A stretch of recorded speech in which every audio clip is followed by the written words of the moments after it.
మనం ఇంతకు ముందు ఒక 100 సంవత్సరాలకు ముందు అంతా ఆయుర్వేద వైద్యం ఉండేది. ఈ 100 సంవత్సరాల తర్వాత ఈ ఒక 40, 50 సంవత్సరాల తర్వాత నుంచి ఈ అల్లోపతి వైద్యము మొత్తం దేశమంతా పాకిపోయింది. కానీ వీళ్ళని అడగండి మీరు, వీళ్ళు కరెక్ట్గా ఏ రోగానికి జబ్బు తగ్గడానికి వీళ్ళ దగ్గర మందు ఉండదు. కేవలం ఉపశమనం మాత్రమే మందు ఉంటుంది. మీరు ఆర్థరైటిస్కి అడగండి, ఆర్థరైటిస్కి జబ్బు తగ్గడానికి మందు ఉండదు, ఉపశమనం మాత్రమే ఉంటుంది. రొమటైడ్ ఆర్థరైటిస్కి అడగండి, రొమటైడ్ ఆర్థరైటిస్కి మందు ఉండదు. వీళ్ళు ఏం చెప్తారు తెలుసా? ఇది మీకు ఏం జరుగుద్దంటే మీకు ఉపశమనం ఉంటుంది అని చెప్తారు, మేము తగ్గిస్తామని చెప్పరు. ఏ డాక్టర్ని అడగండి, నేను ఛాలెంజ్ చేసి చెప్తున్నాను, ఈ రోగానికి ముందు మీరు తగ్గిస్తారా అంటే తగ్గదండి, ఇది ఉపశమనం మాత్రమే ఇది అని చెప్తారు. క్యాన్సర్కి అడగండి, క్యాన్సర్ మేము తగ్గిస్తామంటే క్యాన్సర్ తగ్గదు, ఉపశమనం, క్యాన్సర్ కణాలు లోన్ ఉంటాయి, మళ్ళీ రావచ్చు అని చెప్తారు. వీళ్ళు ఏ మందుని తగ్గించడానికి వీళ్ళు ముందు కనుక్కోలేదు. జస్ట్ అది కొంతకాలం దానికి టైం పీరియడ్ ఉంటుంది అనమాట. ఇన్ని రోజులు, ఇన్ని నెలలు, ఆ పీరియడ్ వరకే అది పనిచేసిద్ది. ఆ తర్వాత అది పనిచేయటం కాదు, అట్ట అణిచిపెట్టిద్ది అనమాట. రోగాన్ని అట్ట అణిచిపెట్టిద్ది. అంతేగాని వీళ్ళు రోగాన్ని తగ్గించే మందులు వీళ్ళు కనుక్కోరు. వీళ్ళకి కనుక్కునే సత్తా కూడా వీళ్ళకి లేదు. ఒక ఆయుర్వేదం మాత్రమే ఉంది. ఆ ఆయుర్వేదాన్ని నెమ్మదిగా చంపేసుకుంటూ వచ్చారు వీళ్ళు ఎట్లా అంటే ఇది ఒక వ్యవస్థ, ఇది మామూలు వ్యవస్థ కాదు, ఇది పెద్ద కార్పొరేట్ వ్యవస్థ. మనం మందులు ఎక్కడి నుంచి తెచ్చుకుంటాము? బయట దేశాల నుంచి తెచ్చుకుంటాము.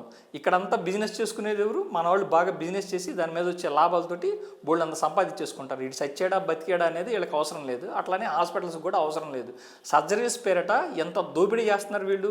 చిన్న కాలు నొప్పి వచ్చిన వెళ్తే కాళ్ళు అరిగిపోయింది, ఇంకా కాళ్ళు కట్ చేసేసి ప్లాస్టిక్ చేసేస్తాం అని పూర్తిగా అవిటోని చేసేస్తారు. ఇంకా వాడికి ఏదో చిన్న ప్రాబ్లం ఉంటుంది, అది చిన్న మసాజులతోటో లేకపోతే ఆక్యుపంక్చర్తోటో లేకపోతే నేచర్ క్యూర్తోటో ఈ వ్యాధి యొక్క మూలం కనుక్కొని చేయొచ్చు. కానీ వీడి చూడటంతో ఈ ఆపరేషన్ చేస్తే 2.5 లక్షలు వస్తాయి, ₹1,00,000 ఆ హాస్పిటల్కి వెళ్తుంది, 1,50,000 మనకు వచ్చేస్తుంది అన్న ఆ థాటే ఉంటుంది తప్పితే వీళ్ళకి. ఒరే నాయన వాడు పూర్తిగా శాశ్వతంగా అవిటివాడైపోతాడే అన్న థాటు ఏ ఒక్క డాక్టర్కి కూడా ఉండదు. అల్లోపతిలో అంతా కూడాను అంత చాలా వరకు 98% ఎలా దోచుకుందామా అన్న దాని మీదే ఉంటుంది. కానీ ప్రజలకి సేవ చేసే ఒక్క డాక్టర్ కూడా లేడని నేను బల్లగుద్ది మరీ చెప్పగలను. వీళ్ళు ఇచ్చే మందులు కూడా ఉపశమనం మాత్రమే ఉంటాయి, కానీ రోగాన్ని పూర్తిగా నయం చేసే మందులు వీళ్ళు కనుక్కునే సత్తా వీళ్ళకైతే లేదు. ఒక ఆయుర్వేదంలోనే ఉంటుంది. ఆయుర్వేదం సైడ్ ఎఫెక్ట్స్ వస్తాయి. వీళ్ళు వాడే ప్రతి మందుకి సైడ్ ఎఫెక్ట్ రావడం లేదా?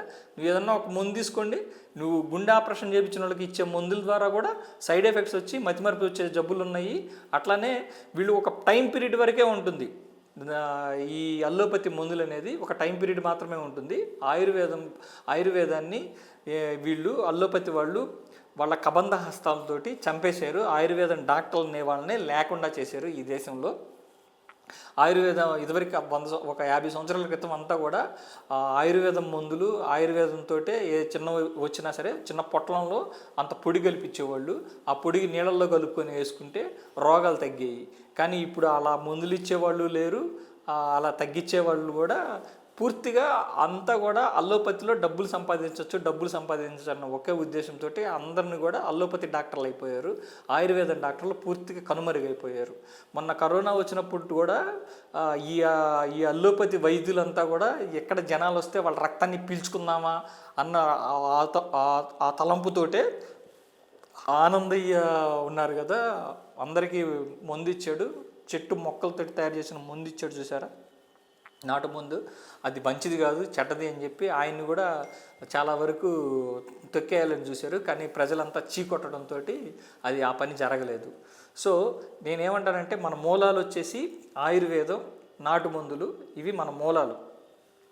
అవి వాడుకుంటా ఉంటే మీ రోగాలు ఏమైనా మీకు ఇవి ఏమంటారంటే ఆటో ఇమ్యూనిటీ డిజార్డర్స్ కానీ తగ్గని రోగాలని వీళ్ళు చెప్తూ ఉంటారు, అలోపతి రోగాలు. అట్లాంటికి ఆయుర్వేదం ఈజ్ ద బెస్ట్ మెడిసిన్.